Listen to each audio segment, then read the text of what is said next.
Hello guys, स्वागत है आपका मेरे चैनल पे। तो आज हम पढ़ेंगे पूनम दलाल के बुक का जो पहला चैप्टर है उसके तीसरे पार्ट को पढ़ रहे हैं। तो इससे पहले वाले पार्ट में हम लोग पाषाण काल का जो सबसे प्राचीन था काल उसे पढ़े थे। आज हम लोग पढ़ेंगे मध्य पाषाण काल जो उसका दूसरा है। तो उसमें क्या था, लोग पशुपालक यानी पशुओं को पालने का जो शुरुआत हो चुका था। इसमें है कि मध्य पाषाण काल पाषाणकालीन संस्कृति के बीच के काल को कहा जाता है। तो मध्य पाषाण काल जो है वो पाषाण काल की जो संस्कृति है उनके बीच के काल को कहा जाता है। मध्य पाषाण काल कालीन और नव पाषाण कालीन दोनों ही संस्कृतियां अभिनव युग यानी जिनसे पहले नूतन काल की जगह ले ली थी के अधीन आती है। और मध्य पाषाण कालीन मानव के जीवन यापन का जो आधार था उस वक्त वो था शिकार, मछली पकड़ना, भोजन को जमा करना, एकत्रित करना, और बाद के काल में शुरू हो गया था पशुओं को पालना, यानी पशुपालन की प्रक्रिया शुरू हो गई थी। मध्य पाषाण काल का जो एक महत्वपूर्ण पहलू है उसमें क्या हुआ था कि इससे पहले से स्थापित पत्थर के औजार के आकार जो थे वो पहले जो था वो बड़ा था, लेकिन मध्य पाषाण में जो क्या है इम्पोर्टेंट है जो वो क्या है कि पत्थर के जितने भी औजार थे वो छोटे बनना शुरू हो गए थे।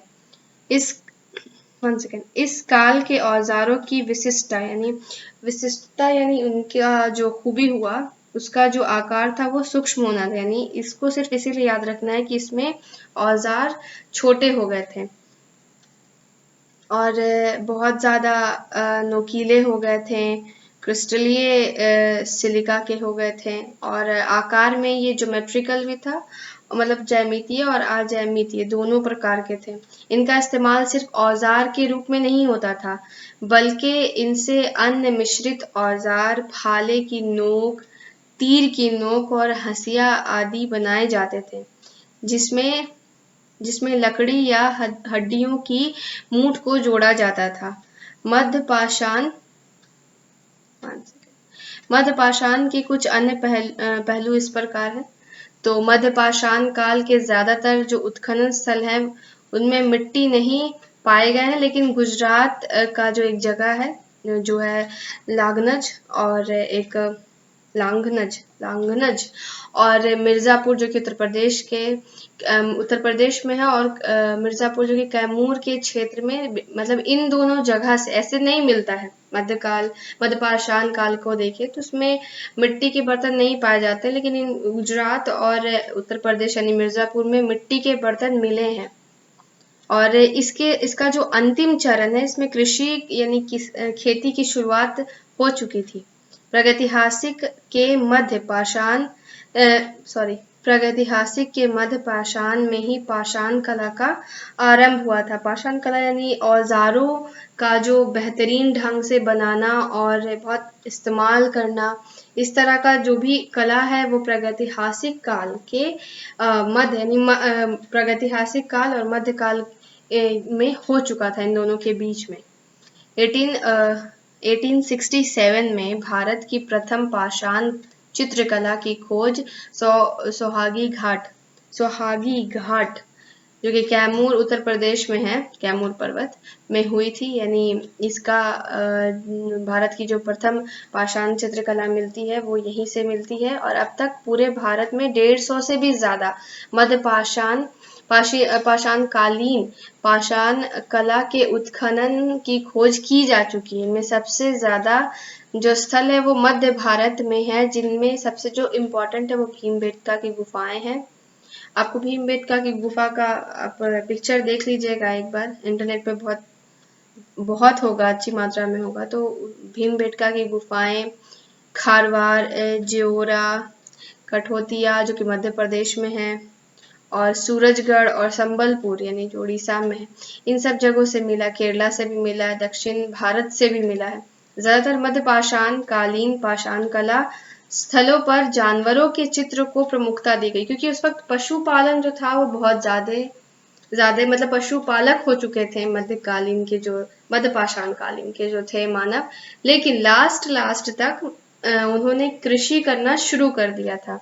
तो इसीलिए जो भी इनका चित्रकला देखा जाता है उसमें सबसे ज्यादा जानवरों, आप भीमबेटका का भी देखिएगा अगर पिक्चर गूगल पे, तो उसमें आप अगर गौर से देखिएगा तो अधिकतर मानव को तो दिखाया ही गया है, जानवरों को बहुत प्राथमिकता दी गई है इसमें।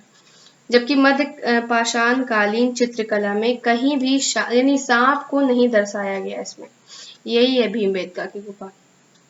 दफनाने के तरीकों और पाषाण चित्रकला से हमें धार्मिक धर्म के बारे में भी इन सब चित्रकला के से हमें पता चलता है, और दफनाने के तरीके से भी। साथ ही इनसे लिंग के आधार पर श्रम के विभाजन, यानी काम को किस तरह से लिंग के आधार पे बांटा गया था, विभाजन हुआ था, तो इन दोनों चीज से भी हमें पता चलता है। यानी दफनाने के तरीके और जो भी चित्रकला हमें मध्य पाषाण कालीन का मिलता है। मुख्य मध्य पाषाण कालीन उत्खनन स्थल इस प्रकार है। पहला है जो है कोठारी नदी के निकट है, बेगोर राजस्थान को मध्य पाषाण कालीन भारत के सबसे विशाल और सर्वश्रेष्ठ, यानी यहाँ सबसे ज्यादा जो अगर पूछे कि सबसे ज्यादा मध्य पाषाण कालीन का कहाँ सबसे ज्यादा ये मिला, उत्खनन मिला है, तो ये होगा आपको कोठारी नदी के किनारे बेगोर राजस्थान। बस इतना याद रखना है कि बेगोर में ही सबसे ज्यादा हमें मध्य पाषाण कालीन का उत्खनन मिलता है। उसके बाद है छोटा नागपुर क्षेत्र जो कि केंद्रीय भारत में है। आदमगढ़ मध्य प्रदेश और बेगोर दोनों ही पशुपालन के सबसे, अगर भारत में पशुपालन का सबसे पहला प्रमाण मिलता है तो वो आदमगढ़ में यानी मध्य प्रदेश में, और बेगोर जो कि राजस्थान में। तो इन दो जगह से पशुपालन का सबसे पहले प्रमाण मिलता है। इसके बाद कृष्णा नदी के दक्षिण में और तिरुनेलवेली जो कि तमिलनाडु में है, वहां से भी मिलता है। पश्चिम बंगाल से भी मिलता है, और सराय नाहर राय जो कि इलाहाबाद के पास है, वहां से भी मिलता है। तो इन जगहों से मध्य पाषाण कालीन के बारे में बहुत सारी जानकारी मिलती है। और महादाहा जो उत्तर प्रदेश में है, तो वहां से है कि जहां हड्डियों से बनी कलाकृतियां मिलती हैं, और साथ ही तीर और हड्डियों से बने गहने भी इसमें मिलते हैं।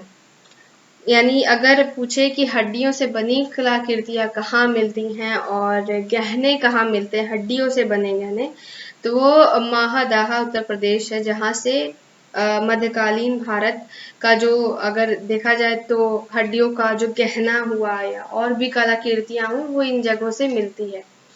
तो नेक्स्ट वीडियो में हम लोग नव पाषाण काल के बारे में पढ़ेंगे, जिस वक्त लोग खाद्य उत्पादन उन्होंने मतलब कि भोजन को, मतलब फसलों का उत्पादन उन्होंने शुरू कर दिया था।